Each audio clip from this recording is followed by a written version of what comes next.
Welcome to Two Open Doors, the podcast that explores our power to open or close the doors of relationship with the important people in our lives. We hope you'll learn from and share your wisdom with our community. Thanks for joining us.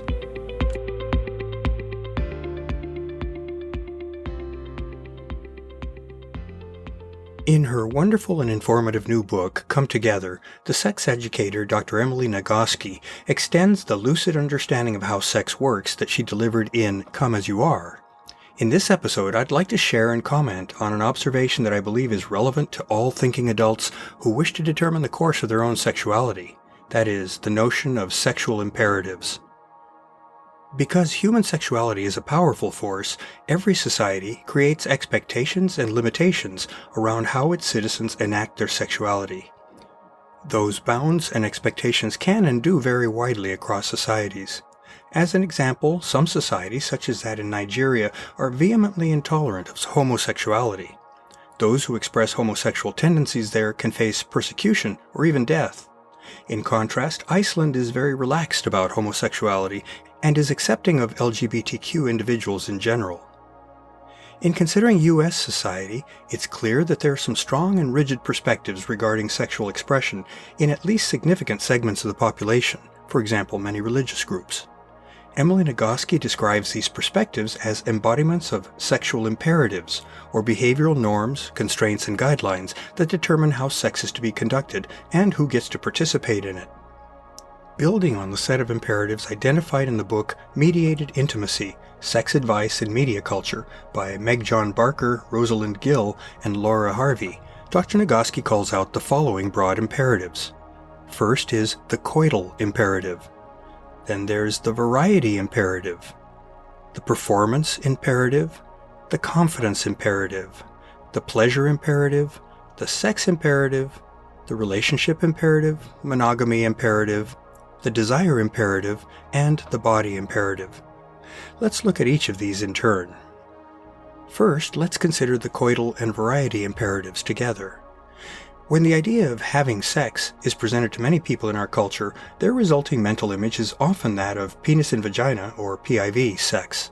Perhaps that view is rooted in the common social assumption and insistence that sexual expression must be tied to a procreative intent.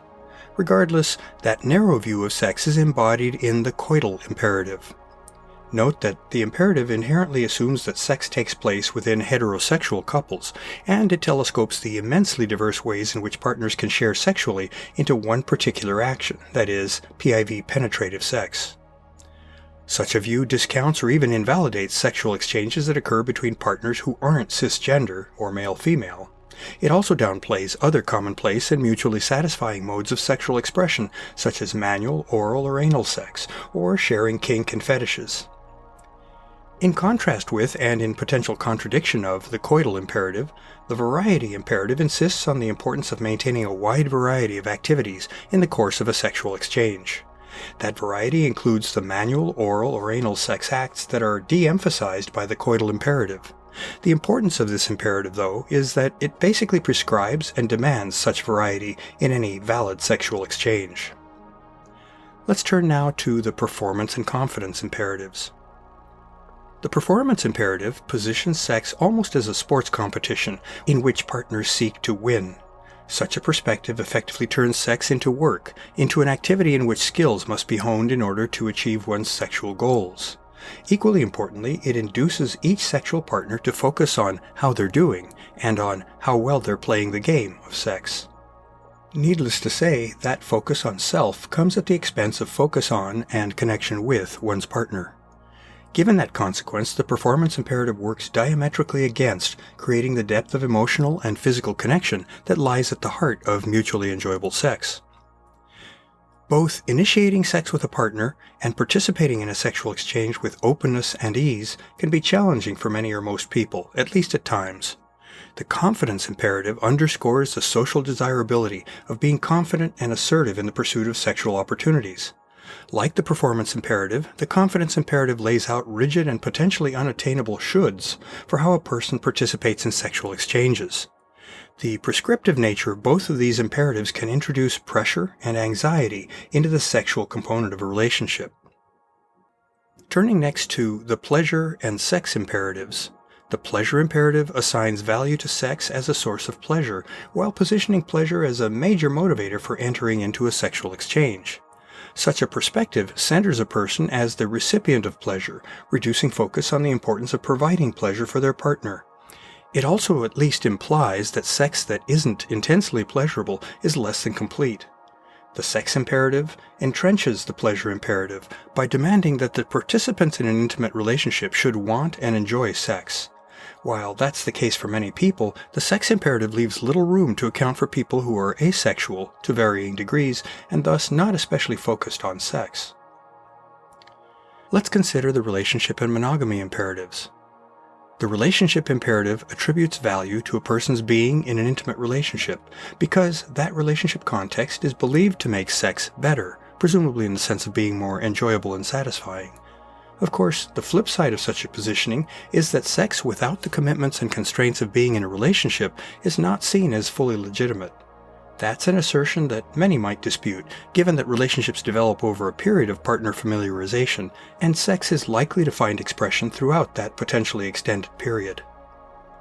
The monogamy imperative further narrows the relationship imperative by insisting that monogamous relationships are the only valid context for sexual expression. That is, sex should only occur within the context of a monogamous relationship, and thus with only one partner at a given time. In actuality, in our culture, the prevalent form of long-term committed relationship is serial monogamy, with multiple successive partners, not permanent monogamy with one partner. The monogamy imperative is certainly at odds with the beliefs of many of those who are in non-traditional relationships, such as polyamorous. It would also be repudiated by anyone who experiences sex outside a committed relationship. The desire imperative presumes that a normal adult regularly experiences spontaneous desire, or sexual desire that arises autonomously within a person. Such desire differs from responsive desire, which is sexual desire that arises in response to experiencing sexual attention from a partner. As we've noted in prior posts, responsive desire is commonplace in both women and men. Even those who frequently experience spontaneous desire are not always in that state. Thus, the desire imperative presents a distorted expectation for how sexual desire arises in many people. The body imperative is analogous to the performance imperative in that it positions very specific and often unattainable body traits as being an ideal that sexual adults should pursue. In the case of both of these imperatives, people are discouraged from just being and relaxing into who they are. Instead, socially desirable body traits are mandated as ever-receding goals that adults must work to attain. It's easy to think of some of the traits favored under the body imperative: tall, muscular, and sometimes almost anorexically thin bodies for women, and buff, taut, athletic bodies for men. These proposed ideals are socially constructed and are often both unattainable and unhealthy, as many who have been perennially on diets can attest. Nevertheless, these ideals permeate all of our media, which serve up products to purportedly help in the pursuit of those goals. Our quick tour of the sexual imperatives should serve to increase our awareness of the many rigid constraints and expectations that our society places on the expression of our sexuality. Recall the notion of rechoicing that I frequently highlight in my Two Open Doors perspectives on relationships. Once we become aware of the factors that guide our decisions and our preferences, we gain the opportunity to evaluate how well those factors suit our personal life goals.